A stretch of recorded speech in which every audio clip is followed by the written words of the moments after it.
12월 14일 정치부회 시작합니다. 어제 많이들 놀라셨을 텐데요. 코로나 신규 확진자가 1,000명을 넘었죠. 방역당국은 현재의 유행 속도를 감안할 때 머지않아 하루 1,200명도 가능하다고 예측했습니다. 정은경 질병관리청장은요, 3차 대유행에 진입한 최고의 위기 상황이라며 방역 수칙을 잘 지켜달라고 호소했습니다. 이런 가운데 문재인 대통령은 조금 전 코로나 위기에도 한국 경제가 비교적 좋은 흐름을 보이고 있다며 긴급 일자리를 만들고 3차 재난지원금도 신속히 지원하겠다고 밝혔습니다. 조 반장, 코로나 소식은 잠시 후에 알아보고요. 내일 윤석열 검찰총장에 대한 징계위는 예정대로 열리는 거죠? 네, 그렇습니다. 내일 오전 10시 반 두 번째 징계위가 열리는데요. 네. 증인신문과 변호인단의 의견 진술, 토론과 의결 등의 절차가 이어집니다. 내일은 결론이 나올 걸로 예상이 되는데 아, 그래요? 네, 윤석열 총장 측은 징계위 구성이 위법하다는 주장을 오늘도 이어갔습니다. 네, 막판 신경전 뜨거운 상황이군요. 신 반장, 지금 국회 상황은 어떻습니까? 네, 여야가 공수처법과 국정원법에 이어서 대북전단 살포 금지를 골자로 한 남북관계 발전법 개정안 놓고 필리버스터 이어가고 있습니다. 네. 지금 보면 민주당 이재정 의원이 지금 토론을 진행하고 있는데 이 민주당 요청에 따라 오늘 밤 9시쯤에는 이 필리버스터 종결 여부를 표결에 붙일 것으로 보입니다. 네, 오늘도 국회 속보 반영해 가면서 회의를 진행해야 되겠네요. 자, 좋습니다. 들어가서 본격적으로 정치부회의의 문을 열겠습니다.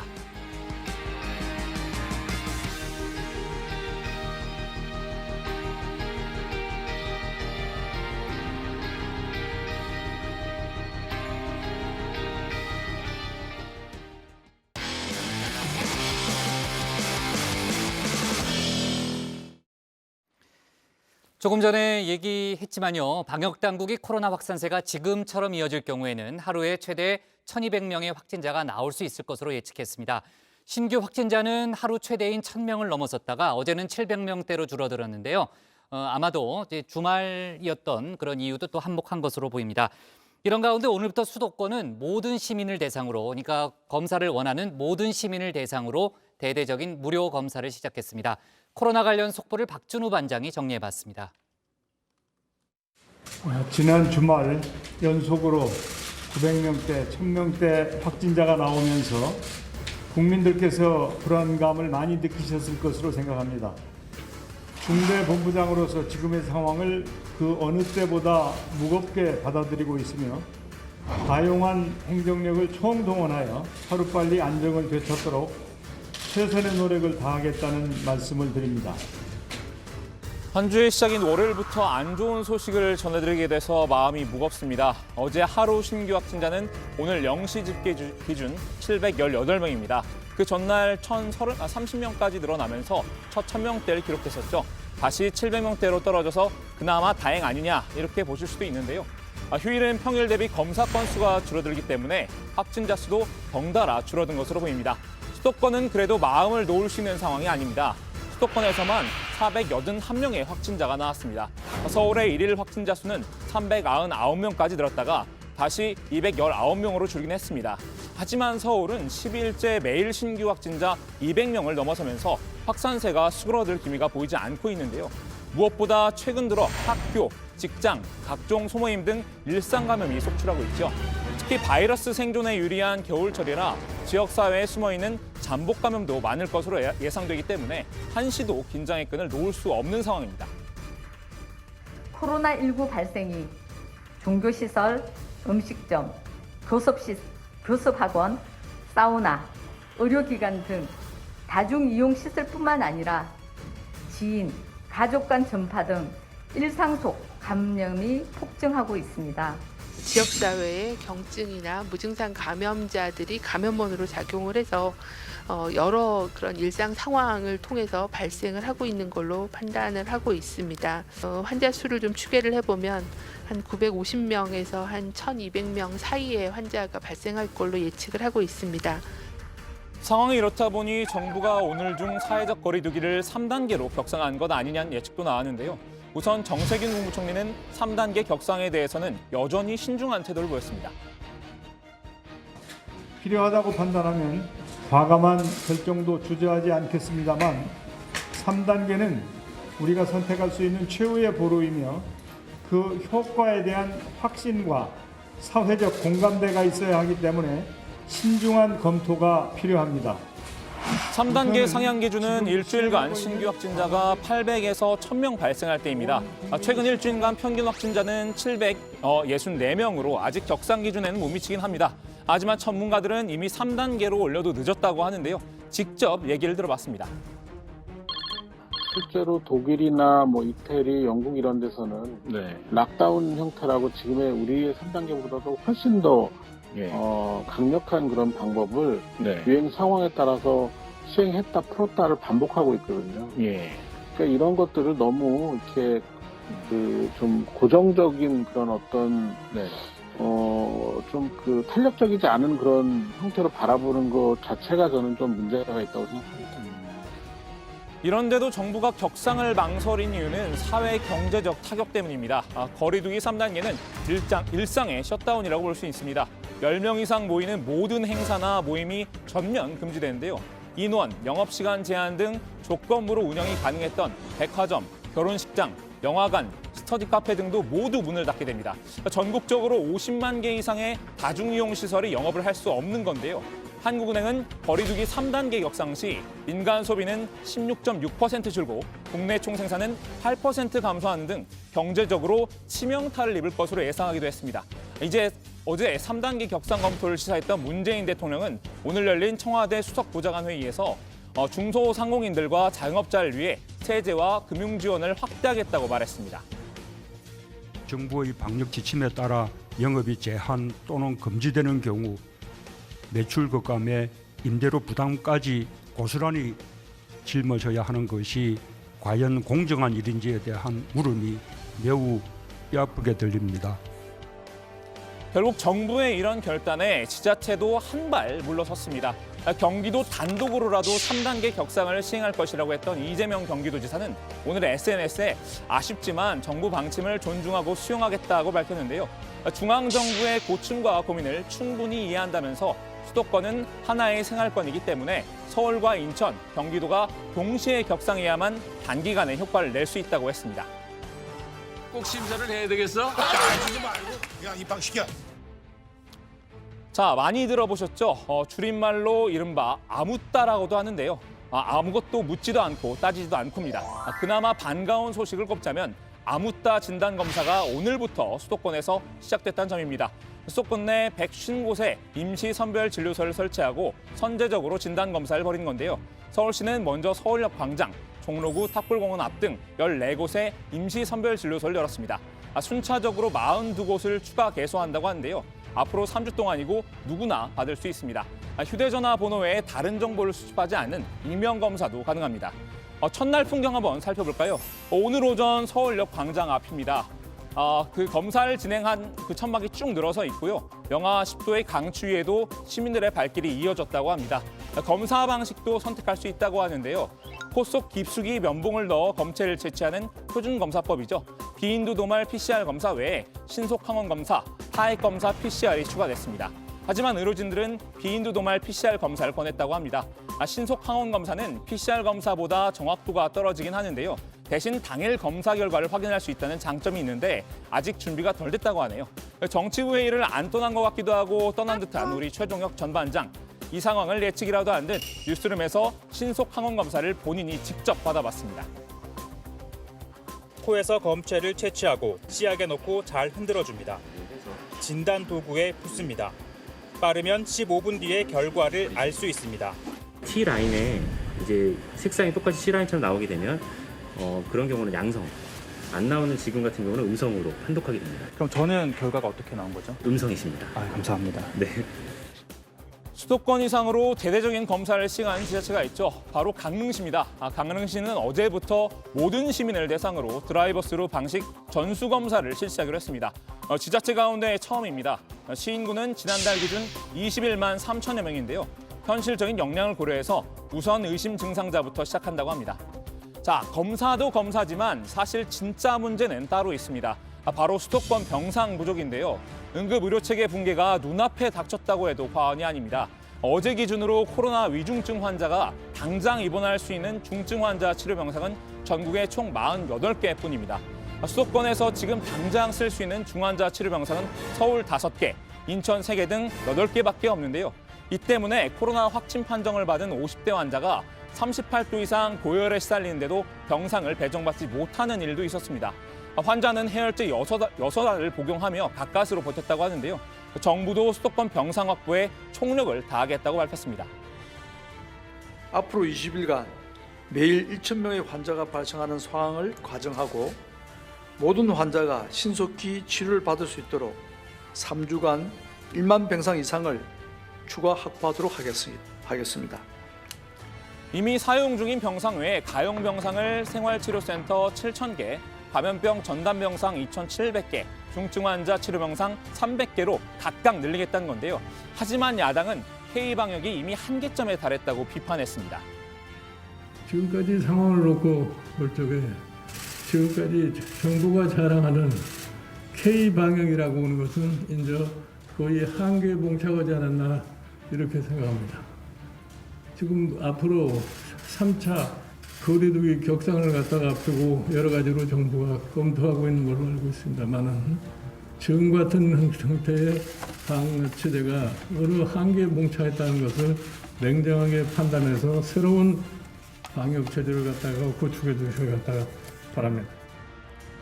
이렇게 힘든 시기에 민간에서도 지원의 손길이 이어지고 있습니다. 병원을 통째로 코로나 중환자 전담 거점병원으로 내놓은 의사가 있는가 하면 여의도 순복음교회 등 대형교회 5곳이 코로나 생활치료센터로 기도원과 수양관을 제공하겠다고 밝혔습니다. 자, 이 얘기는 들어가서 좀 더 해보도록 하고요. 오늘 야당 발제 이렇게 정리합니다. 정세균 3단계는 최후의 보루, 수도권 무료검사 시작. 네, 최종혁 전반장은 하루에 한 번씩 등장하는 것 같아요. 그죠? 네. 그 뉴스룸에서 아주 맹활약을 펼치고 있군요. 네. 어제 저도 이제 1,000명 넘었다는 그 뉴스를 보고 정말 깜짝 놀랐어요. 그러니까 1,000이라는 숫자가 주는 약간의 그 상징성 때문에 그런지 몰라도 아마 많은 분들이 그 불안감을 이제 정말 그 피부로 좀 느끼시지 않을까 하는 생각이 들고, 특히 이제 수도권 상황이 심각하지 않습니까? 아까 이제 박 반장도 설명했지만, 그리고 이제 마지막에 박 반장이 그 언론 보도도 얘기했지만 지금 이제 수도권 병상 부족이 정말로 심각한 그런 상황인데, 그 병원을 통째로 코로나 전담병원으로 내놓은 사례, 오늘 뭐 하루 종일 화제가 되고 있죠. 신 반장, 어떤 사례입니까? 네, 일단 주인공은요, 경기 평택시에 있는 박예병원입니다. 종합병원인데요. 김병근 원장이 병원을 통째로 코로나 중환자 전담 거점병원으로 내놓겠다라고 한 겁니다. 우리나라는 전국 병상의 90%가 민간 병원에 있는데, 그렇다고 정부가 이 민간 병원을 강제로 징발할 수도 없는 상황에서 용기 있는 결단을 내려준 겁니다. 김 원장은 한 언론과의 인터뷰에서 중환자 병상이 계속 부족해지는 것을 보면서 한 명이라도 더 살리기 위해 누군가는 나서야 한다고 생각했다라고 말했습니다. 그러면 그 박예병원에 지금 입원해 있는 환자들은 어떻게 되는 거예요? 정부와 함께 이 환자들을 좀 설득을 해서 다른 병원으로 옮길 예정이라고 하는데요. 네, 김 원장은 의료진이 양해를 구하고 설득한다면 환자들도 이해해 줄 거라 믿는다라고 했습니다. 일단 병원은 코로나 중환자를 받기 위한 준비에 들어갔는데 220개 병상을 다 비워서 코로나 환자를 받을 예정이고요. 의료진과 환자의 동선 등을 고려해서 병상 간 공간을 재배치하고 있다고 합니다. 우선 산소 치료만으로 상태가 나아질 수 있는 준중환자 80명에서 100명을 받을 계획이고, 또 이르면 다음 주에 내부 칸막이 설치를 완료하겠다고 했습니다. 정부가 나중에 보상을 약속하겠다고 그런 방침을 밝혔는데 그 약속 꼭 지켰으면 하는 생각이 들고요. 오늘 정부가 코로나 상황 속에 남들이 기피하는 대면 업무를 하고 있는 필수 노동자들을 위한 지원책을 발표한 게 있어요. 조 반장, 어떤 네, 내용입니까? 그렇습니다. 코로나 위험 속에서도 반드시 대면 노동을 해야 하는 사람들이죠. 보건, 의료, 돌봄 업종이나 택배 배달, 환경, 미화원 등이 대표적입니다. 정부가 이렇게 핵심적인 역할을 하고 있지만 낮은 처우와 감염 위험에 노출되어 있는 필수 노동자들을 위한 지원책을 발표했습니다. 우선 방문 돌봄 종사자나 방과 후 강사 등을 위해 한시적으로 1인당 생계비 50만 원을 지급하기로 했습니다. 택배와 배달기사, 환경미화원 등을 상대로는 심혈관계 질환이나 호흡기 질환 같은 맞춤형 건강검진을 지원한다고 하는데요. 환경미화원들을 위해서는 100리터 대용량 종량제 봉투 사용을 제한하도록 하는 거를 예정하고 있고요. 또 이재갑 고용노동부 장관은 관련 입법 활동도 벌일 예정이다 이렇게 밝혔습니다. 다양한 재난의 유형과 규모에 맞춰 필수 업무 종사자를 지정하고 보호 대책을 신속히 수립 시행할 수 있는 추진 체계를 제도하겠습니다. 이를 위해 필수 업무의 개념과 정부와 지방자치단체의 역할 등을 규정한 필수 업무 종사자 보호 및 지원에 관한 법률의 제정을 추진하겠습니다. 아까 박 반장이 발제해서 잠깐 다루긴 했는데요. 문재인 대통령은 오늘 청와대 수석 보좌관 회의에서 중소상공인들과 자영업자를 위한 대책을 주문하기도 했습니다. 임대료를 자발적으로 깎아주는 임대인에게 이른바 착한 임대인이죠. 정부가 재정 지원에 나설 가능성을 언급한 건데요. 직접 들어보시죠. 착한 임대인 운동을 확산하기 위한 정책 자금 지원, 코로나로 인한 영업 부담 완화를 위한 세제와 금융 지원 확대 등의 노력도 더욱 강화해 주기 바랍니다. 네, 3차 재난지원금 신속히 지원하겠다는 뜻도 밝혔고요. 앞서 제가 이제 오프닝에서도 얘기했지만 문재인 대통령이 상당히 어려운 상황이지만 그래도 한국 경제가 좋은 흐름을 보이고 있다라는 점도 강조를 했습니다. 자, 지금 굉장히 힘든 시기인데 아무래도 이제 필수 노동자라든지 자영업자들은 더더욱 힘든 시기를 보내고 있지 않습니까? 그러니까 아무래도 정부 대책이 거기에 집중되는 것도 당연해 보이고요. 자, 국내 상황을 좀 짚어봤는데 해외 상황도 좀 얘기를 해볼게요. 오늘도 상당히 좀 의미 있는 그런 움직임이 있는데 미국에서 우리 시간으로는 오늘 밤에 백신 접종이 시작된다는 거죠? 네, 그렇습니다. 미국이 영국과 캐나다 그리고 바레인 등에서 세계에서 6번째로 코로나 백신을 승인했다는데요. 미국의 다국적 제약사 화이자와 독일 바이오엔테크의 코로나19 백신이 미국 식품의약국 FDA의 긴급 사용 승인에 이어서 미국 질병통제예방센터 CDC로부터 최종 승인을 받았습니다. 이제 미국 전역이 백신 접종 준비에 들어간 건데요. 현지 시간 14일 오전부터 백신이 미국 전역에 145개 배송지에 도착할 예정이라고 합니다. 첫 번째 백신 물량은 의사, 간호사, 응급요원 같은 의료기관 시설 종사자 등에게 접종될 예정인데 해당 백신은 영하 70도의 초저온 보관이 필요하기 때문에 운송 과정도 거의 군사작전을 방불케 합니다. 드라이 아이스와 특수 컨테이너 등이 총동원되는데요. 미 정부의 코로나 백신 개발 프로그램 초고속 작전의 최고 운영 책임자죠. 구스타브 퍼나 육군대장은 백신 상자가 포장되기 시작했다며 이날을 1944년 6월 연합군의 노르망디 상륙작전 실행일인 D-Day에 비유하기도 했습니다. You have heard me refer to today as D-Day. Some people assumed that I meant day of distribution. In fact, D-Day in military designates the day the mission begins. D-Day was a pivotal turning point in World War II. It was the beginning of the end. D-Day was the beginning of the end, and that's where we are today. 네, 미국은 전 세계에서 가장 많은 코로나19 감염자와 사망자를 배출하기도 했죠. 신종 바이러스의 최대 피해국이 된 건데요. 미국으로서는 백신은 그동안의 상황을 반전시킬 수 있는 출발점이 셈입니다. 네. 자, 다만 이제 백신 접종을 원치 않는 사람들이 많다는 게 하나의 상당히 좀 어려운 부분이라고는 하는데 설득 작업을 벌이고 있다고 하더라고요. 그러니까 이거 얘기 들어보니까 오늘이죠. 오늘 밤부터 아마 트럼프 대통령하고 우리 시간으로 아마 펜스 부통령이 먼저 백신을 맞을 것 같다는 그런 보도를 제가 봤고요. 아니에요? 그게 백악관 관계자가 먼저 맞는다고 해갖고 좀 비판의 목소리가 일어서 이제 안 맞는데요? 불렀었어요. 네. 아, 그래요? 네. 저보다 업데이트 됐네. 제가 얼마 전에 봤는데 오늘 제가 좀 신속한데 다시 한번 확인해보겠습니다. 알았어요. 맞겠죠, 박 관장이. 네. 자, 이 대목에서 우리가 또 지난주에 이제 정부 발표 때 저희가 짚어보긴 했지만 우리나라 얘기를 안 할 수가 없는데 유 반장. 우리나라 백신 공급은 어디까지 와 있습니까, 지금 현 상황에서? 네. 정은경 청장이 오늘 코로나 백신 선구매 상황과 관련해서 밝혔는데요. 적어도 2곳 정도 이상은 연말까지 계약 완료를 목표로 현재 계약서에 대한 검토 협의를 진행하고 있는 상황이라고 했습니다. 앞서 정부는 4,400만 명분의 백신을 구매하겠다는 계획을 밝힌 바가 있죠. 선구매에 합의한 제약사는 영국의 아스트라제네카, 또 미국의 화이자와 존슨앤존슨, 얀센, 그리고 모더나 등 4개사입니다. 아스트라제네카와는 이미 계약을 완료를 했고요. 화이자와 존슨앤존슨, 얀센은 구매 확정서, 모더나와는 공급 확약서를 통해서 구매 물량을 확정한 상황입니다. 정 청장은 정부가 4,400만 명분에 더해서 백신 물량의 추가 확보를 추진하는 데 대해서는 아직 추가 물량은 확정되진 않았다고 말했습니다. 한편 국민의힘은 문재인 대통령과 방역당국을 향해서 백신 후진국으로 전락한 현실을 인식해야 한다며 코로나 백신 접종을 위한 이른바 범정부 백신 구매단 구성을 제안했습니다. 의사 출신이죠. 국민의힘 코로나19 대책특별위원회 위원장을 맡은 신상진 의원은 질병관리청도 그동안 백신 확보에 만전을 기했어야 했는데 왜 이렇게 됐는지 국민에게 설명이 있어야 한다고 지적을 하면서요. 국민의힘 차원에서도 백신을 구하기 위한 노력을 함께 하겠다 이렇게 말했습니다. 네.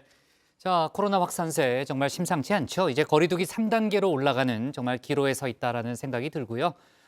조금 전에 이제 조 반장이 백신 얘기도 했지만요. 방역을 잘 해나가면서 신속하게 백신을 확보를 하는 그런 작업을 해야 되겠죠. 좋습니다. 오늘 야당 발제는 이렇게 정리할게요. 수도권 병상 부족 비상 미국 백신 배포 시작으로 제목을 잡겠습니다. 다음은 신혜원 반장의 발제를 들어보겠습니다.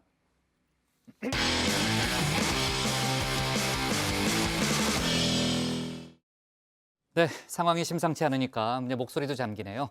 공수처법 개정안 처리로 촉발된 21대 국회 첫 필리버스터 오늘 밤 끝이 날 전망입니다.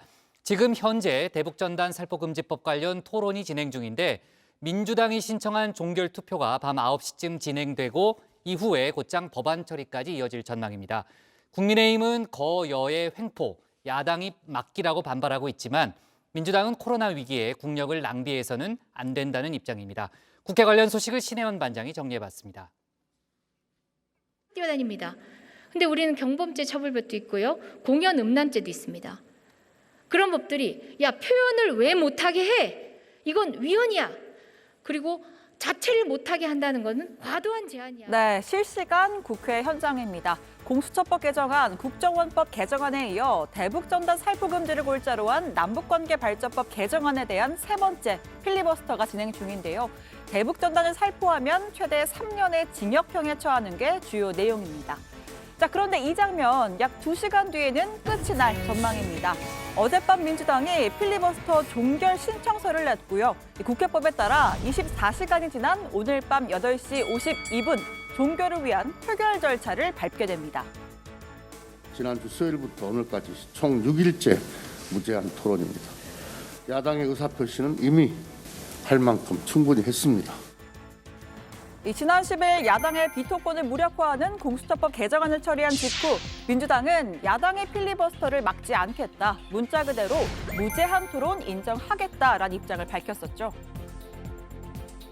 민주당은 필리버스터 법안에 대해 충분한 의사표시를 보장해달라는 야당의 의견을 존중하기로 했습니다. 자, 그런데 이틀 뒤인 12일 김태년 원내대표가 소속 의원들에게 문자 메시지를 보냈습니다. 무제한 토론 종결 동의안을 오늘 오후 8시 10분에 제출할 예정이다. 제출 후 24시간 뒤에 표결이 진행될 예정이니 소속 의원들 모두 참석해달라라는 내용이었습니다. 자, 결국 국정원법 개정안에 대한 필리버스터 나흘째였던 어젯밤. 총 투표수 186표 중 가 180표, 부 3표, 무효 3표로서 무제한 토론 종결의 건은 가결되었음을 선포합니다. 무제한 토론이 종결되었음을 선포합니다.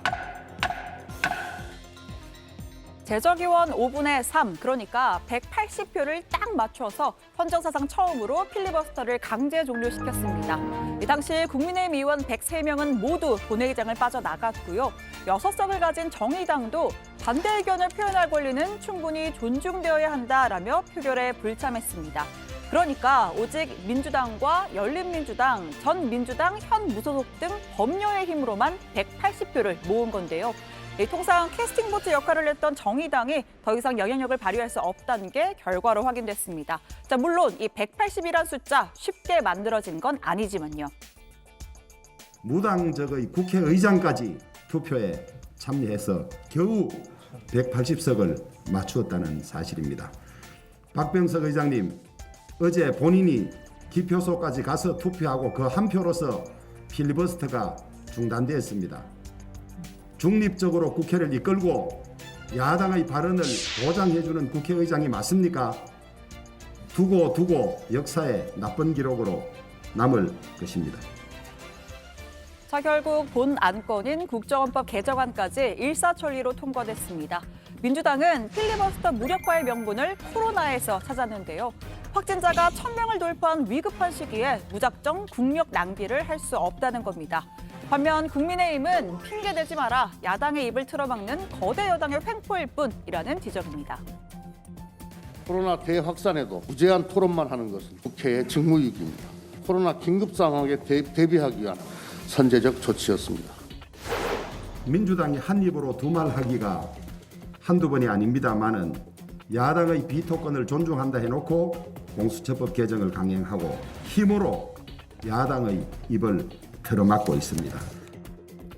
살짝 맥없이 끝나게 됐지만 몇 가지 눈에 띄는 장면도 있었습니다. 일단 국정원법 필리버스터에선 국민의힘 윤희숙 국민의힘 의원이 12시간 48분으로 민주당 이종걸 의원이 세웠던 역대 최장 기록을 갱신했습니다. 닥쳐 3법을 보면 이 표현의 자유라는 측면을 굉장히 가볍게 여기고 있는 그 법조항들이 포함되어 있고 민주화의 흐름, 개인의 기본권을 강조하는 흐름에서 굉장히 튀는 퇴행이다. 입법부가 뭐 하는 것인지에 대해서 여야가, 특히 여가 생각을 깊이 해보시기를 바랍니다. 이상입니다. 감사합니다. 경청해 주셔서 감사합니다. 자, 그리고 이 토론 의제를 둘러싼 나름 치열한 여야 공방이 오가기도 했습니다. 탈북한 그 한 사람의 그 표현의 자유를 보장해 주자고 이 남북관계를 파탄내고 주가를 떨어뜨리고 긴장을 강화시키는 이런 어리석은 행위를 방치할 집권 여당이 누가 있겠습니까? 민주당 의원님들, 우리 한번 솔직하게 좀 한번 얘기해 봅시다.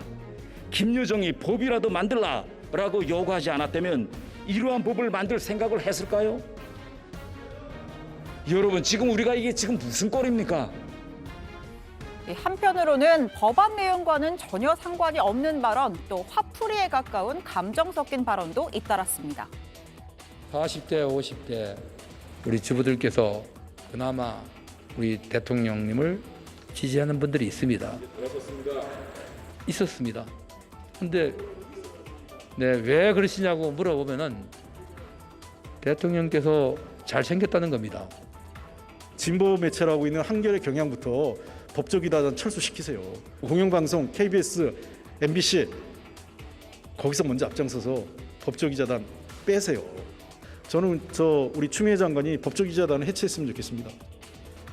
여야 협치를 얘기하는 것은 먹으라는 얘기예요. 아니 뭐랍니까 이게 진짜. 정말로. 그럼 거짓말 하지 말아보세요. 대통령한테 가셔서. 네, 화풀이를 해서는 안 되겠죠. 이 필리버스터 전국의 시발점 역시나 공수처법 개정안이었습니다. 자, 관련 여론은 어떨까요? 리얼미터가 YTN 의뢰로 실시한 여론조사 결과에 따르면 국민 절반 이상이 공수처법 개정안 통과는 잘못된 일이라고 답했습니다. 이 잘못된 일 54.2%, 잘된 일 39.6%, 잘 모름 6.2%였습니다. 이 답변은 지지 정당별로 또 이념별로 큰 차이를 보였는데요. 무당층의 생각이 궁금합니다. 51.7%, 절반 이상이 잘못된 일이라고 답변했습니다. 또 연령대별로는 30대와 40대, 50대에서는 긍정과 부정평가가 팽팽하게 엇갈렸고 나머지 연령대에서는 60% 이상이 부정평가를 내렸습니다. 자, 문재인 대통령이 내일 국무회의에서 이 공수처법 개정안을 의결하면 즉시 공포 시행이 됩니다. 민주당은 곧바로 추천위를 재가동해 공수처적 후보를 확정하겠다는 방침입니다. 자, 오늘 청와대 발제 이렇게 정리합니다. 오늘 밤 대북전단법 필리버스터 종결투표, 코로나의 총력, 야당 입 틀어막아. 네, 아까 이제 신반장 발제 시작할 때 저희가 이제 실시간 이 시각 국회 상황을 봤죠. 아까 이제 이재정 의원이 이제 연설을 하고 있었어요. 필리버스터를 하고 있었는데 필리버스터가 끝을 향해 가고 있습니다. 어제 민주당이 남북관계발전법 개정안 필리버스터에 대한 종결 신청서를 냈고요. 정확하게 이제 24시간 뒤 오늘 오후 9시쯤에 이제 표결이 이루어지는 거죠. 네, 그렇습니다. 지금도 민주당 이재정 의원의 발언이 진행 중입니다. 그 다음 주자가 국민의힘 조은영 원내대표인데요. 아무래도 그 주 원내대표 그 발언 중간에 표결 절차에 돌입할 걸로 보입니다. 아, 그럼 주 원내대표가 마지막 주자군요. 네, 그렇습니다. 아, 예. 그렇게 되면 21명이 21대 국회 첫 필리버스터에 총 21명이 참여하게 되고요. 누적 발언 시간은 약 88시간이 기록이 남기고 종료가 될 걸로 보입니다.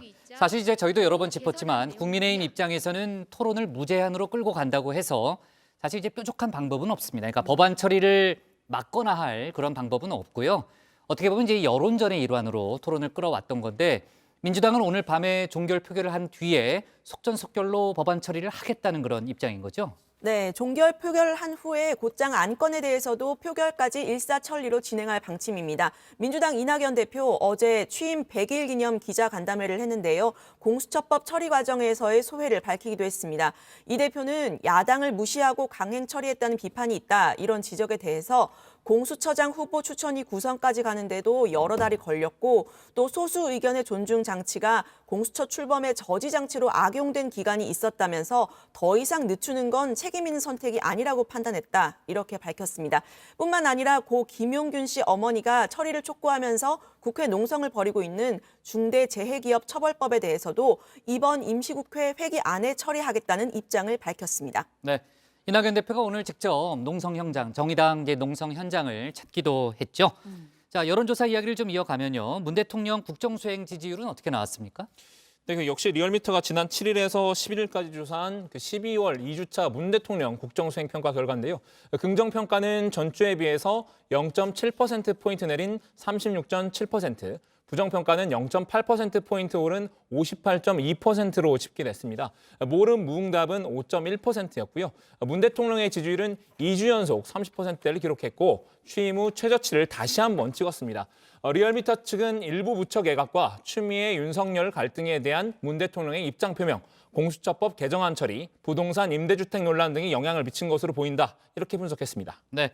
자, 부동산 관련해서 지난주 문 대통령이 변창흠 국토부 장관 내정자와 임대아파트 현장을 찾았잖아요. 저희가 그 내용은 좀 다뤘던 적이 있는데 그때 발언이 일부 논란이 됐고 또 청와대가 해명하는 그런 일이 있었죠. 네, 일단 발단은 지난 11일 문 대통령이 경기 화성 동탄의 공공임대주택을 방문하면서였습니다. 당시에 문 대통령과 현 LH 사장을 맡고 있는 변창흠 국토부 장관 내정자가 함께 현장을 둘러봤고요. 김현미 현 국토부 장관도 함께 했습니다. 자, 44제곱미터 약 13평 정도 되는 임대주택 아파트 내부에서 다 함께 대화를 나눈 건데요. 자, 일단 그 장면을 한번 보겠습니다.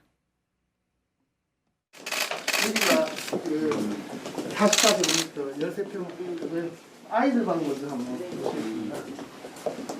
방이 좁긴 합니다만 애가 둘 있으면 위에 한 명, 밑에 한 명 이렇게 쓸 수가 있고요. 요거 제 배치에서 책상 구겨놓고 이렇게 공부할 수 있습니다. 애가 더 크면 좀 하니까. 그러니까 신혼부부에 애 한 명이 표준이고 어린애 같은 경우는 2명도. 네네. 네, 침실이고. 네. 네, 최근 정부가 중산층이 살 수 있는 질 좋은 임대주택 공급을 강조하는 상황에서 이제 문 대통령이 13평 집에 4인 가족이 살 수 있겠다, 가능하겠다 이런 발언을 하면서 논란이 된 건데요. 자, 강민석 청와대 대변인이 아주 이례적으로 늦은 시간이 10일 자정쯤에 기자단에게 이제 문자로 공지를 좀 보냈습니다. 이 문 대통령이 가능하겠다라고 단정해서 이야기를 한 게 아니라 이 변 사장의 설명을 확인하면서 질문을 한 것이다라고 설명을 했는데요. 이후에도 두 차례 추가 브리핑을 내면서 이 대통령의 발언은 질문이었고 일부 언론이 마치 질문한 게 아니라 규정을 한 것처럼 보도를 했다, 이렇게 재차 반박하기도 했습니다. 네, 3번이나 반박을 했군요. 네. 네, 하지만 야당은 청와대 해명이 억지라고 반박했습니다. 김종인 국민의힘 비대위원장은 문 대통령의 발언이 가뜩이나 성난 부동산 민심에 불을 질렀다고 평가를 하면서 현재 부동산 대란의 근원적인 원인은 국민의 정서를 외면하는 정부와 대통령의 삐뚤어진 공감 능력에 있다고 지적을 했습니다. 김은혜 대변인은 설령 질문이었다고 해도 변창흠 장관 후보자를 야단쳤어야 하는 것 아니냐고 주장했습니다. 문제는 주장인지 질문인지가 아닙니다. 100번 양보해서 13평 아파트를 보고 저런 질문을 하는 것은 그럼 상식적입니까? 그렇다면 오히려 그 좁은 공간에 4명이 살 수 있을 것처럼 말하는 장관 후보자를 야단쳤어야 하는 것은 아닙니까? 네, 국민의당 안철수 대표는 어려운 사람은 정부가 주는 복지에 만족해 평생을 살게 하고 부자는 비난받는 사회를 만들겠다는 게 문재인 정권의 부동산 정책이라고 비판했습니다. 그러면서 문 대통령이 퇴임 후에 가겠다고 한 양산 사절을 거론하기도 했는데요. 한번 들어보시죠. 대통령 퇴임 후 795평 사저를 짓는데 돈이 얼마나 들든 관심 없고 하더라도 대통령께서 망가뜨린 부동산 시장 정상화시켜 놓고 나서 하라는 뜻인데 왜 말귀를 못 알아듣는 겁니까? 정권의 핵심적 정책 실패를 지적하는데 마치 임대주택 짓는 걸 반대하는 것처럼 오도하는 논평이나 내는 게 문재인 정권 청와대가 할 일입니까? 유승민 전 의원은 자신의 페이스북에 네가 가라 공공임대라는 제목의 글을 올렸습니다. 자기들은 공공임대에 살기 싫으면서 국민은 공공임대에 살라고 한다면서 문 대통령이 퇴임 후 양산사저로 가는데 경호동 짓는 데만 62억 세금이 들어간다 이렇게 지적을 했습니다.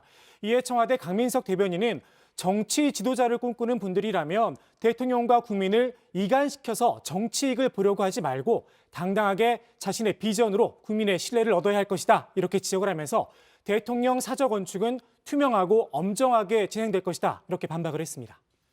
민주당도 파상 공세를 이어가는 야권을 향해서 비양심적이고 부도덕한 정치 공세이자 자가당착이라고 반박을 했습니다. 김종민 최고위원은 대통령에 대한 공세가 공공주택을 폄훼하고 거주하는 분들에 대한 비하 발언으로까지 이어진다 이렇게 주장했는데 직접 한번 들어보겠습니다. 대통령을 공격하고 반대하는 정치 공세라면 뭐든지 좋다. 그것까지는 좋은데 이게 우리 공공주택 폄하하고 공공주택에 사시는 분들을 비하하는 그런 발언으로 이어지고 있습니다. 더 큰 임대주택으로도 옮겨갈 수 있도록 하자는 핵심 대화는 생략한 채 사실을 비틀고 대통령에게 그게 할 소리냐며 비판을 했습니다.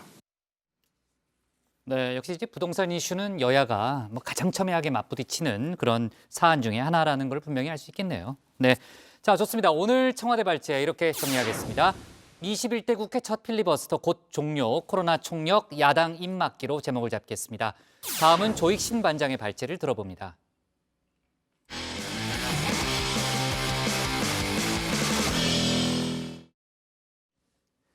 헌정사상 첫 검찰총장 징계위원회 내일 두 번째 회의가 속개됩니다.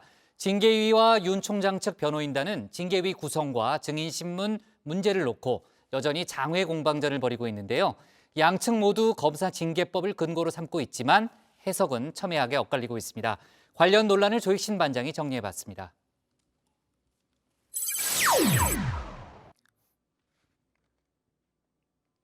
윤석열 검찰총장에 대한 징계위 내일 2차 회의가 열립니다. 징계위와 변호인단, 장외 신경전이 치열한데요. 핵심은 공정성입니다. 윤 총장 측은 징계위 구성을 문제 삼았습니다. 현재 위원장 직무 대리를 맡고 있죠. 그중에서도 타깃은 정한중 한국외대 교수입니다. 오늘 법무부에 징계위에서 빼달라 의견서를 제출했습니다. 한마디로 징계 절차를 무시한 맞춤형 위촉이란 건데요. 윤 총장에 대한 징계가 청구된 뒤에 새롭게 징계위원으로 위촉됐다는 점을 지적했습니다. 예비위원이 3명이나 있었는데 왜 굳이 새로운 인사를 뽑았느냐는 겁니다. 더욱이 정 교수는 친정부 성향의 법조인으로 분류가 됩니다. 법무부의 피감독기관이죠. 정부 법무공단 이사도 맡고 있습니다. 검찰개혁의 가장 저항 세력이 특수부 출신 검사예요. 그래서 윤석열 총장이 저렇게 저항하는 걸 충분히 정관예우라는 이거 틀에서 보면 충분히 이해된다. 징계에는 아무 문제가 없다는 입장입니다. 정 교수가 채운 징계위원 자리 본래 외부 인사인 A 교수가 맡았었죠. 외부 인사가 빠진 자리에 외부 인사를 채우는 건 당연하다는 겁니다. 더욱이 윤 총장 측이 말한 예비위원 3명, 검사 징계법상 모두 검사들입니다. 검사들 위주로만 위원회를 채울 순 없겠죠. 구성의 다양성도 공정성을 위해 중요하다는 겁니다. 평양상 논란에 대해선 정 교수가 직접 선을 그었습니다. 저도 법조인 출신이다. 한마디로 정리를 했습니다. 징계 심의를 불공정하게 한다면 법조인이 아니라는 겁니다. 현재 징계위원 숫자 이런저런 이유로 공석이 생기면서 모두 4명이죠. 윤 총장 측은 법무부에 징계위원 숫자를 7명으로 맞춰달라 요구했습니다. 빈 자리를 예비위원들로 채워야 한다는 건데요. 역시 검사 징계법을 근거로 들었습니다. 위원장을 포함한 7명으로 징계위를 구성하도록 명시되어 있다는 겁니다. 예비위원 명단이 아예 없는 거 아니냐 의심도 들었나 봅니다. 예비위원들을 언제 위촉했는지 그 날짜라도 알려달라며 정보 공개도 청구했습니다. 이에 대해 징계위 측은 예비위원 3명은 이미 구성해 놨다 이렇게 밝혔습니다. 다만 현재 인원으로도 의사 정족수인 4명을 충족해서 징계위 구성엔 문제가 없다는 입장입니다. 또 이번 사안에서 위원 구성의 공정성이 문제되고 있기 때문에 가급적 구성 변경을 최소화했다 이런 설명도 덧붙였습니다. 공정성 때문에 예비위원을 지정하지 않았다는 건데요. 무슨 이야기인가 조금 갸웃했는데 궁금증이 조금은 풀렸습니다. 예비위원 가운데 한 명 이문정 검사라는 보도가 나왔는데요. 실제로 지난 10일 1차 심의 당시 임 검사를 징계위에 넣을지 여부를 놓고 논의를 했었다고 합니다. 임 검사는 검찰 개혁 문제를 놓고 윤석열 총장과 각을 세워왔죠. 임 검사가 징계위에 들어갔다면 1차 심의가 더 시끄러웠을 듯 싶습니다. 증인 신문이냐, 신문이냐를 놓고도 징계위와 윤 총장 측이 충돌했습니다. 살필 심, 묻을 신, 한자 한 글자 차이인데 법정에선 그 의미가 남다릅니다. 살필 심, 신문의 대표적인 예, 구속 전 피의자, 신문입니다. 피의자에게 진술 기회를 주는 건데 질문은 판사만 가능합니다. 반면 물을 신, 신문은 형사소송에서 흔히 볼 수 있습니다. 검사와 변호사가 증인이나 피고, 원고에게 따져 묻는 모습 아마 영화에서 많이 보셨을 듯 싶습니다. 징계위는 검사징계법에 신문이라고 명시된 만큼 변호인단은 질문할 권한이 없다는 입장입니다. 반면 변호인단은 증인 신청까지 받아줘 놓고 질문하지 말라는 건 부당하다 이렇게 반발을 했습니다. 법조계에서도 징계위가 너무 작고 해석에 치중한 게 아니냐 이런 목소리가 나왔는데요. 징계위가 이번엔 한 발 물러섰습니다. 질문의 양이 너무 많아 제가 묻기 힘들 정도면 변호인에게 신문을 직접 하게 할 수도 있습니다. 가급적 변호인들의 주장을 고려하려고 합니다. 증인으로 채택된 8명이 모두 징계위에 참석할지 여부도 관심입니다. 윤 총장 측이 신청한 증인이죠. 이성윤 서울중앙지검장과 한동수 대검 감찰부장, 정진웅 차장검사 등은 출석하지 않을 가능성이 높습니다. 경우에 따라선 징계위가 하루 더 열릴 수도 있습니다. 정한준 교수는 어떤 증인이 나오지 않느냐, 또 증인 신문이 언제까지 계속됐냐에 따라서 속행이 될 수도 있다 이렇게 밝혔습니다. 다만 내일 징계위를 끝낸다는 게 원칙이란 입장입니다. 내일 오전 10시 30분부터 시작될 예정인 2차 징계위 심의. 과연 이번엔 결론을 내릴 수 있을까요?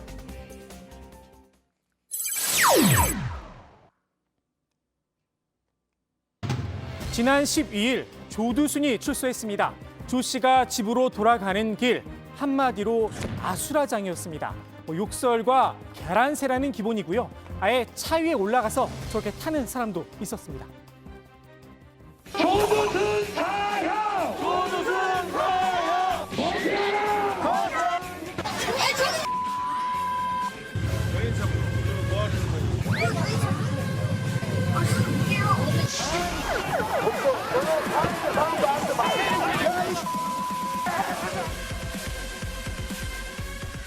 안산 집 앞에 도착해서도 상황은 마찬가지였습니다. 경찰과 시민들이 뒤엉키며 몸싸움까지 벌어졌습니다.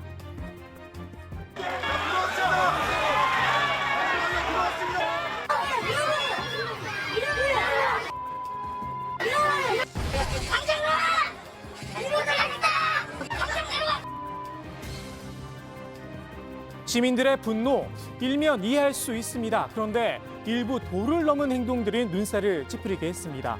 조두순 집에 들어가겠다며 가스 배관을 올라타는가 하면 경찰 멱살을 잡기도 했습니다. 공무집행 방해 등으로 경찰에 입건된 사례만 8건입니다. 특히 유튜버들이 극성이었습니다. 좋아요와 구독 버튼을 위해 갖은 기행을 벌였습니다.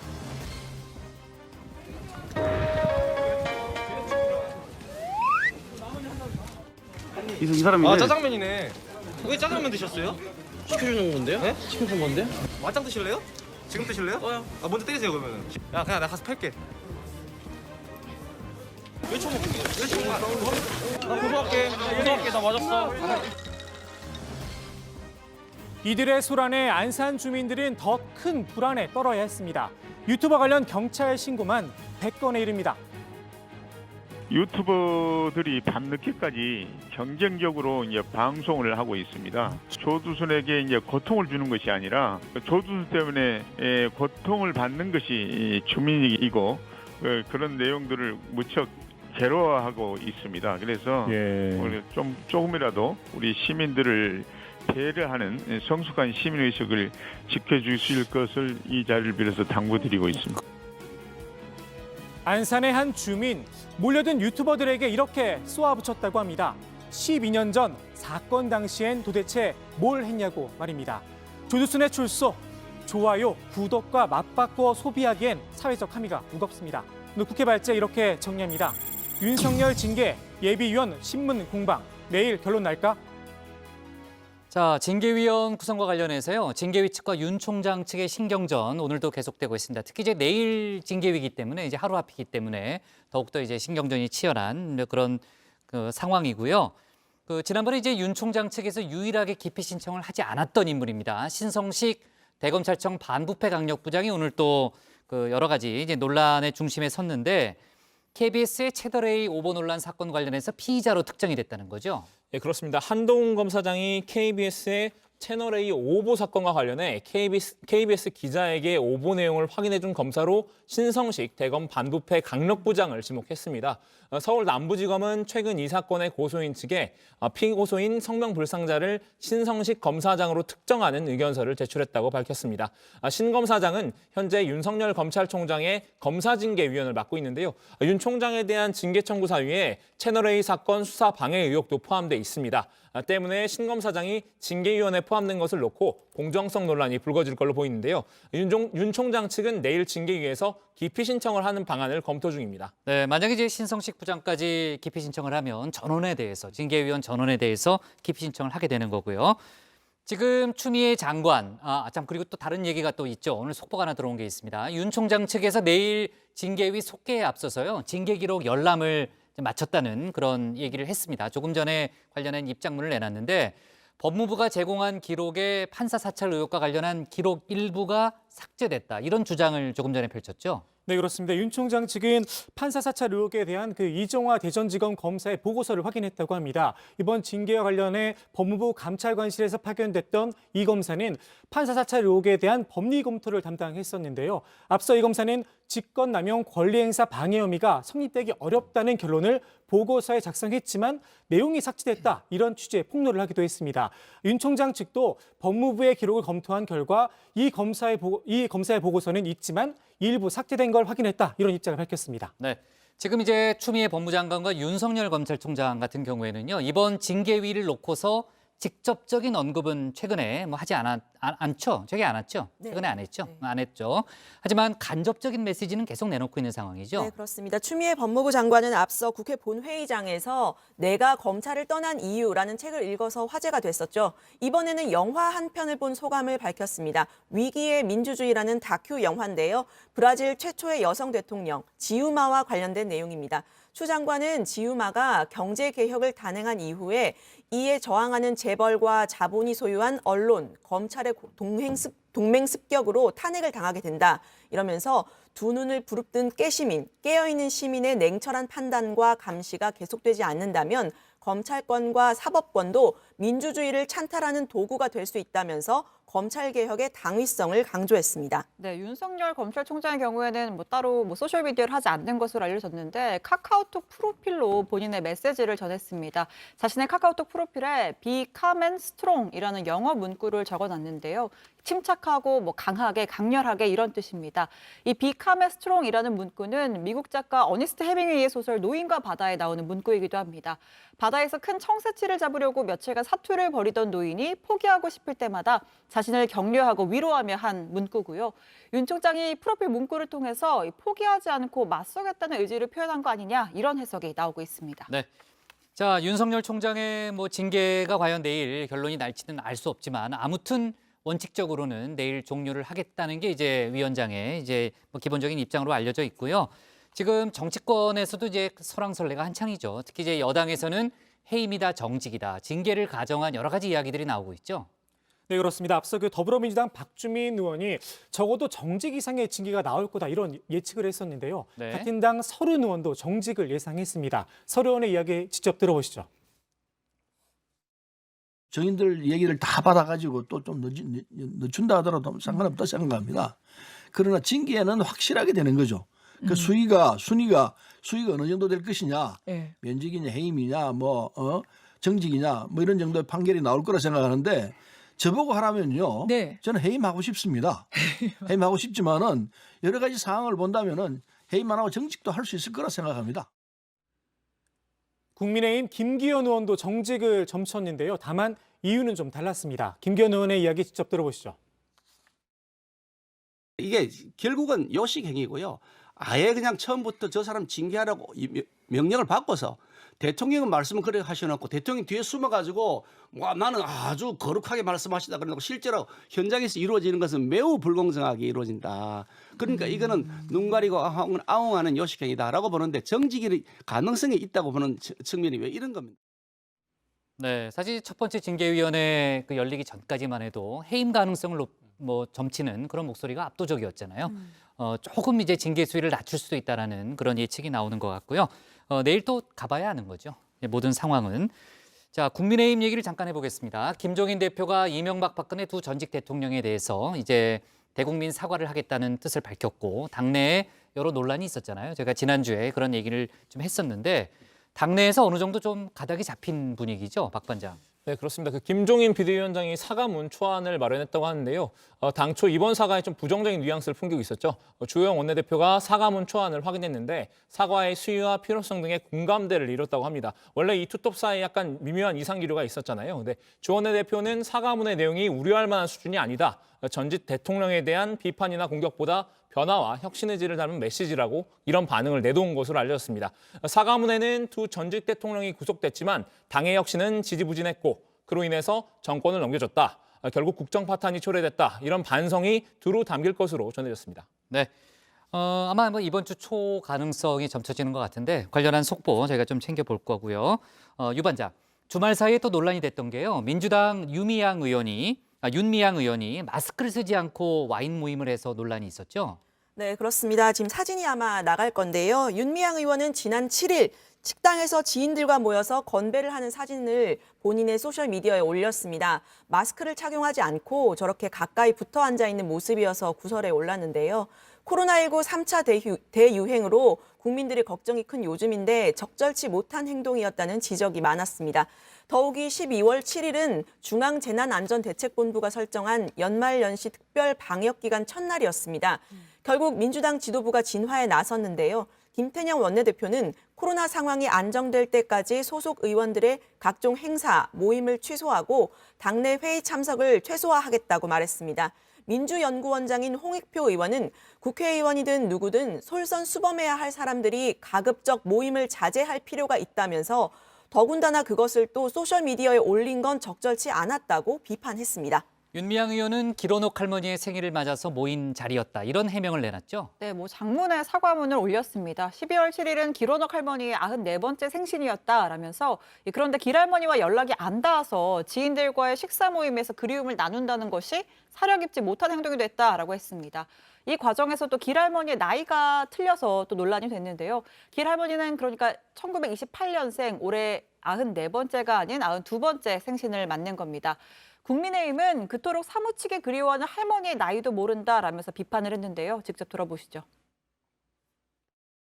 이게 사실은 할머니 생신이 아니라 윤미향 의원 본인의 음력 생일이었다는 게 있습니다. 네. 이런 거에는 할머니가 1928년생인데 네. 본인이 해명하고 있는 연세도 좀 틀리고 있습니다. 그래서 네. 지금 위안부 할머니들이 정말 그 역사적 정언을 하고 또 역사의 고통을 받으면서 그래서 그 국민 성금과 국고 보조금으로 그 조성한 돈을 그걸 후원금으로 받고 또 후원금으로 가로챘다는 이런 의혹으로 지금 재판을 받고 있지 않습니까? 네네. 근데 어떻게 네, 윤미향 의원 측은 전혀 사실이 아니다라고 했는데요. 길어녹 할머니의 나이가 틀린 데 대해서는 92살인데 우리 나이로 94살로 표현한 것이 의도치 않게 논란이 됐다. 이런 입장 밝혔습니다. 네. 자, 조두순이 출소한 뒤 현재 안산에서 머물고 있죠. 조 씨가 머물고 있는 집 주인이요. 조 씨 아내에게 퇴거를 명령했다고요? 네, 그렇습니다. 조두순은 현재 그 안산 단원고향 빌라 2층에 머물고 있는데요. 지역 주민들의 이야기에 따르면 집 주인이 조 씨의 출소 전에 아내 오모 씨에게 집을 비워달라 이렇게 요구를 했었다고 합니다. 오 씨는 이사 갈 곳이 없다면서 이를 거절했다고 하는데요. 집주인은 오 씨의 남편이 조두순인 줄 몰라 계약을 했다면서 억울함을 주변에 호소하기도 했답니다. 한 주민은 집주인이 보증금 일부를 돌려주기까지 한 것으로 안다 이렇게 전하기도 했습니다. 조두순과 아내 오 씨는 출소일이죠. 지난 12일부터 사흘째 외부 출입을 하지 않고 있다고 합니다. 네.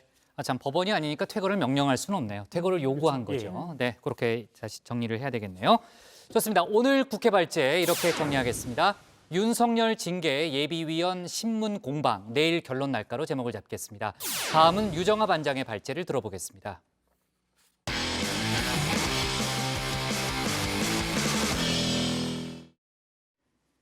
내년 4월 보궐선거가 115일 앞으로 다가왔습니다. 여권에선 민주당 우상호 의원이 처음으로 서울시장에 출사표를 던졌죠. 본격적인 선거 레이스에 막이 오르는 모습입니다. 야권에선 이미 여러 명의 후보가 출마를 선언했고 또 김종인 비대위원장이 김근식 송파병 당협위원장을 만나서 출마를 제안한 사실이 알려졌습니다.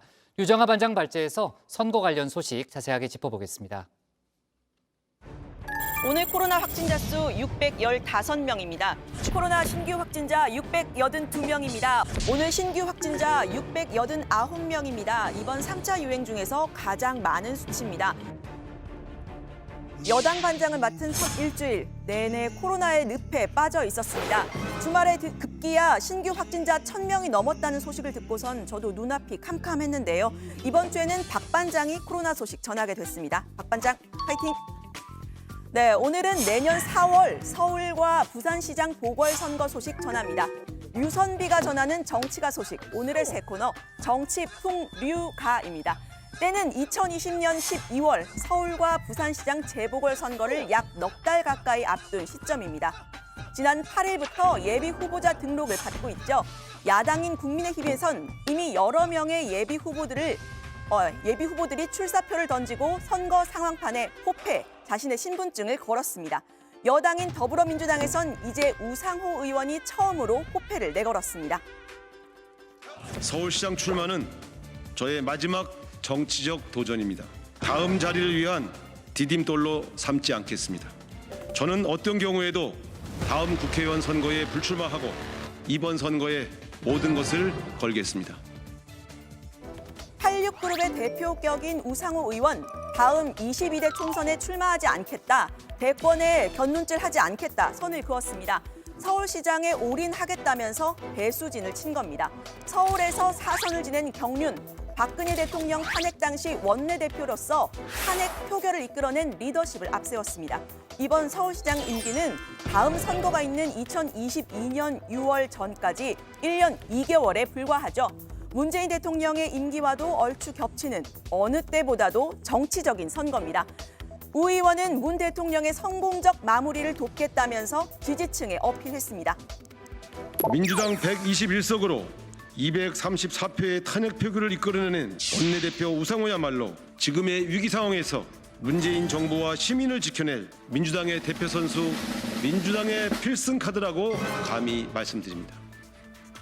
이번 선거 아무래도 코로나19와 부동산 문제가 핵심 이슈가 되지 않을까요? 우 의원은 안전성이 확보된 백신이 나오면 원하는 서울 시민 모두에게 무료로 코로나 백신을 공급하겠다고 했습니다. 또 정부 발표와 별개로 16만 호 정도의 공공주택을 공급하겠다고 했습니다. 강변북로와 철도 부지를 덮어 씌우고 그 위에 주택을 짓는다는 구체적인 방안도 제시했습니다. 한강변에 강변북로 인근을 씌워서 거기서 확보된 공공부지에 대규모의 공공임대주택을 제공하겠다. 거기서 나올 수 있는 공공주택의 물량이 약 10만 호 정도가 나올 수가 있습니다. 민주당 우상호 의원이 출마 선언을 한 지 4시간 뒤에 같은 장소에서 국민의힘 이종구 전 의원이 출마 선언을 했습니다. 지금의 기획재정부죠. 재정부 공무원 출신으로 서울 강남 갑에서만 3선을 한 이 전 의원 역시 부동산 정책을 정면에 내걸었습니다. 향후 10년간 주택 120만 호를 건설하고 시민이 원하는 방향으로 재개발, 재건축을 하겠다고 했습니다. 역시나 공급을 늘리는 방향이지만 여권과는 확실히 각을 세웠습니다. 서울에 미친 집값, 세금 폭탄, 일자리 실종으로 고통받는 3고의 도시가 되었습니다. 이념에 치우친 정권 주도로 실패한 작금의 부동산 정책을 민간 주도로 바꾸도록 그렇게 하겠습니다. 다시 선거 상황판 한번 볼까요? 네, 국민의힘에선 이미 호패를 내건 후보가 4명이나 더 있습니다. 다들 부동산 문제 해결을 앞세우고 있는데 도봉구를 지역구로 하는 김선동 전 사무총장을 제외하면 대부분이 강남권을 지역 기반으로 하고 있습니다. 야권에 여러 후보들이 있지만 김종인 국민의힘 비상대책위원장의 마음은 다른 데 있었던 모양입니다. 지난 10월 김근식 송파병 당협위원장을 만나서 출마를 제안했다는 보도가 나왔습니다. 김 비대위원장이 기성정치인으로는 흥행이 안 된다. 뉴페이스가 나와서 역전극을 벌여야 한다. 이렇게 제안을 했고 김 위원장은 제안을 받고 당의 승리를 위해 고민 중인 것으로 알려집니다. 이달 안에 결정을 지을 것이라고도 했습니다. 네, 김근식 위원장, 국민의당 안철수 대표의 대북정책 멘토 역할을 맡으면서 소위 중도를 표방하면서 정계에 본격 입문했죠. 최근에는 페이스북을 통해서 문재인 정부의 검찰개혁과 부동산 정책 등에 대한 날선 비판을 이어가면서 논객 내지는 투사 이미지를 굳히고 있습니다. 하지만 아직 본격적인 선거전은 아직입니다. 아직 전장에 나오지 않은 장수들이 다수 있기 때문이죠. 일단 여권은 우상호 의원 외에도 박영선 중소벤처기업부 장관과 70년대생 재선 의원 박주민 의원의 출마가 점쳐지고 있습니다. 3파전이 예상되는 겁니다. 야권의 경우에는 나경원 전 의원과 오세훈 전 서울시장이 꾸준히 거론되는 가운데 민주당을 탈당한 금태섭 전 의원도 출마의 뜻을 내비친 바가 있죠. 여러분들께서 저한테 말씀도 하시고 저도 책임감을 느끼면서 제가 서울시장이 되고 싶다는 데를 떠나서 그 선거에서 맡을 역할이 있으면 책임을 져야겠다 그런 생각을 하게 됐습니다. 앞서 오마이뉴스 의뢰로 리얼미터가 지난 5일부터 6일까지 조사한 서울시장 보궐선거 후보 적합도에서는 박영선 장관이 앞섰고 나경원 전 의원, 오세훈 전 서울시장, 박주민 의원, 금태섭 전 의원, 우상호 의원 순이었습니다. 아무래도 이번 서울시장 선거 특수성이 있다 보니 여성 후보들의 강세가 두드러집니다. 보다 자세한 내용은 중앙선거 여론조사 심의위원회 홈페이지를 참고해 주시기 바랍니다. 잠깐 미국 대선 소식 짚고 가겠습니다. 현지 시간 14일, 우리 시간 내일 새벽이 되면 마침내 각주 선거인단이 미국 대통령 선거 투표를 진짜 투표를 하게 됩니다. 아시다시피 바이든이 306표, 트럼프가 232표를 확보해서 바이든 대통령 당선이 확실시됩니다. 4년 전에는 트럼프 대통령이 306명, 힐러리 클린턴 후보가 232명을 확보했었는데 정확하게 반대의 결과죠. 하지만 트럼프 대통령은 여전히 선거 불복 주장을 이어갔습니다. 트럼프 대통령 측 소송을 기각한 대법원도 비난을 했죠. The election was rigged. I worry about the country having an illegitimate president. No judge has had the courage, including the Supreme Court. I am so disappointed in them. 네, 트럼프 대통령의 지지자들은 이 대통령을 따라서 선거 불복 시위를 이어갔습니다. 폭력 시위로까지 이어졌는데 4명의 남성이 흉기에 찔렸고 진압에 나선 경찰 8명도 부상을 입었습니다. 그런데 여기 트럼프 대통령이 직접 트위터에 올린 영상 속에 익숙한 얼굴이 보이네요. 네, 민경욱 국민의힘 전 의원은 본인이 맞다고 인증했습니다. 빨간 모자를 쓰고 성조기를 들고 입은 사람들이 거리를 가득 메웠는데 민 전 의원을 포함해서 마스크를 쓴 사람은 보이지가 않습니다. 민 전 의원은 지난 4.15 총선 부정선거도 계속해서 주장하고 있죠. 이 정도면 프로 불복러라고 불러야 할까요? 오늘 발제 이렇게 정리합니다. 우상호 여권 첫 서울시장 출사표, 야권도 출마 러시, 보궐선거 본격화 하나. 네, 근데 민경욱 전 의원이 마스크를 왜 안 썼을까요? 마스크는 써야 되는데 저렇게 많이 사람들이 운집했는데요. 자, 유정아 반장이 하루에 하나씩 코너를 만드네요. 네, 근데 많이 만드는 거 당연히 중요한데요. 유지하는 것도 굉장히 중요합니다. 네. 너무 많아가지고 이제 관리가 될지 모르겠네요. 네, 좋아요. 자, 지금 이제 넉 달 정도 남았는데 서울시장 보궐선거 본격화하는 분위기고요. 여권에서는 우상호 의원이 어제 첫 스타트를 끊었네요. 네, 우상호 의원이 원래 더 빨리 12월 초에 출마 선언을 하려고 했었는데 공수처법을 비롯해서 국회 격돌이 심상치 않고 또 여러 개혁 과제들이 우선돼야 한다는 주변의 이야기 때문에 일정이 좀 미뤄졌다라고 했습니다. 우상호 의원은 공공주택 16만 호 공급과 서울시민 백신 무료 접종을 주요 공약으로 내놨는데요. 정부는 백신보다 치료제가 먼저 도입될 수도 있다라고 했는데 약간 결이 달랐습니다. 들어보시죠. 치료제 개발만으로는 코로나19의 급격한 확산을 막기는 굉장히 어렵습니다. 그런 측면에서 보면 안전성이 확보된 백신이 개발되면 그것을 전 서울 시민에게 무료 공급을 하겠다 하는. 네, 민주당의 경우에는 당내 경선이 실전 못지않게 오히려 더 치열할 수도 있다 이런 분석이 있는데요. 우상호 의원은 당내 가장 유력한 라이벌로 여론조사 1위를 달리고 있는 박영선 중소벤처기업부 장관을 꼽았습니다. 또 박주민 의원도 만만치는 않다라고 언급했습니다. 당내 재보선 기획단은 오는 17일 경선 룰을 확정한다는 방침입니다. 현재로선 권리당원과 일반 국민 여론조사를 50대 50으로 반영하는 기존 경선 룰이 유지될 것으로 보이는데요. 지난 선거에서도 계속해왔던 결선 투표 도입 여부는 판세를 가를 변수가 될 수 있을 것으로 보입니다. 1차 투표에서 과반 후보가 없을 경우 1, 2위 후보자만 두고 결선 투표를 진행하는 건데요. 2, 3위 후보 간 연대 등 변수가 생길 수 있는 겁니다.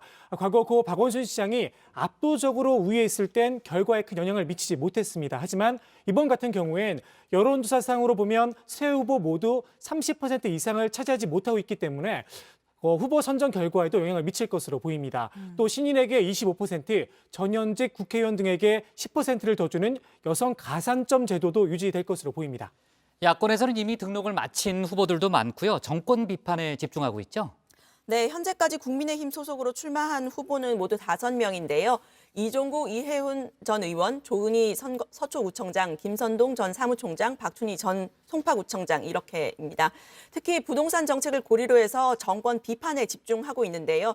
조은희 아까 신혜원 발제에서 신혜원 반장 발제에서 얘기를 했지만 그 공공 임대주택에 대한 비판들이 이어지고 있습니다. 조은희 서초구청장은 그 주택 단지 방문에 대해서 블로그에 본인의 경험담을 적기도 했는데요.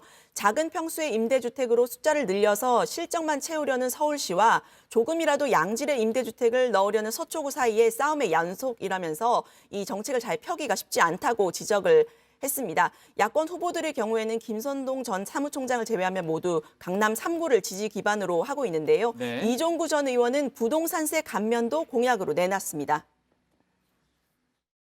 12억 이하 주택에 대한 재산세를 50% 감면도록 이렇게 추진하겠습니다.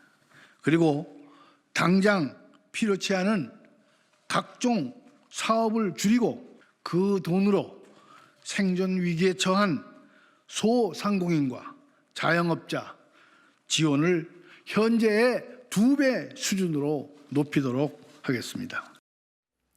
출마 선언은 안 했지만요. 꾸준히 야권에서 서울시장 후보로 거론되고 있는 사람이 있죠. 나경원 전 의원인데 페이스북을 통해서 지속적으로 글을 올리고 있습니다. 어제는 더불어민주당을 향해서 180석 의원 의석수를 독재 면허증쯤으로 착각하고 있다.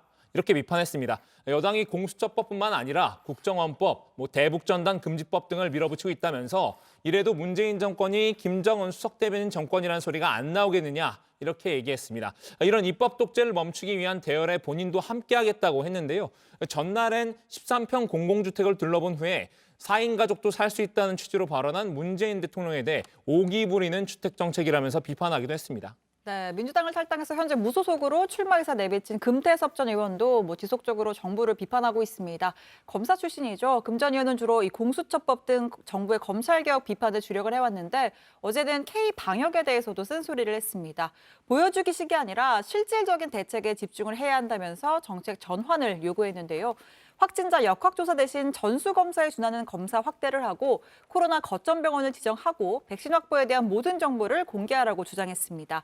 소상공인과 아이를 돌봐야 하는 부모 등 가장 어려운 분들에 대한 직접 지원에 집중을 해서 쓴 다음에 정산을 하자 이런 이야기를 했습니다. 네, 조금 전에 박 반장이 얘기했던 그 부분은 앞서 저희가 살펴봤던 내용이잖아요. 그러니까 문 대통령이 직접 발언한 내용이 아니고 질문을 했다는 그 청와대의 설명이 아까 있었던 상황이죠.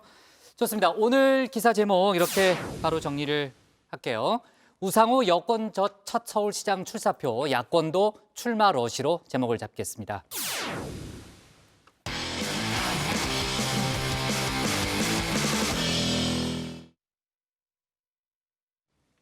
네, 오늘 저희가 밑줄 친 한 줄은요, 1030 곱하기 1.28입니다. 네 자릿수와 소수점이 있는 혼합 곱셈, 현재 코로나 확산세를 상징적으로 보여주는 계산식입니다. 오늘 방역당국이 발표한 감염 재생산 지수는 1.28, 최근 줄곧 1 이상 나오고 있습니다. 그러니까 환자 한 명이 한 명 이상씩 감염시켜 왔다는 건데, 그렇게 늘어난 확진자가 어제 1030명, 사상 처음 1000명을 넘겼죠. 자, 계산식 다시 한번 보면요. 1030 곱하기 1.28, 그러니까 1030명이 1.28명씩 감염시킨다. 단순하게 이 셈법을 보면요. 2000명 돌파, 5일도 채 걸리진 않습니다. 가속도 붙는 확산세, 어떻게든 끊어내야만 합니다. 오늘 정치부에는 여기까지입니다. 저희는 내일 저녁 6시 20분에 다시 찾아뵙겠습니다. 네, 수고했습니다. 고생하셨습니다. 뭘 이렇게 열심히 해봐요? 아, 예. 제가 좀 말을 빨리 한다는 지적이 이렇게 또 천천히 해요, 그런데.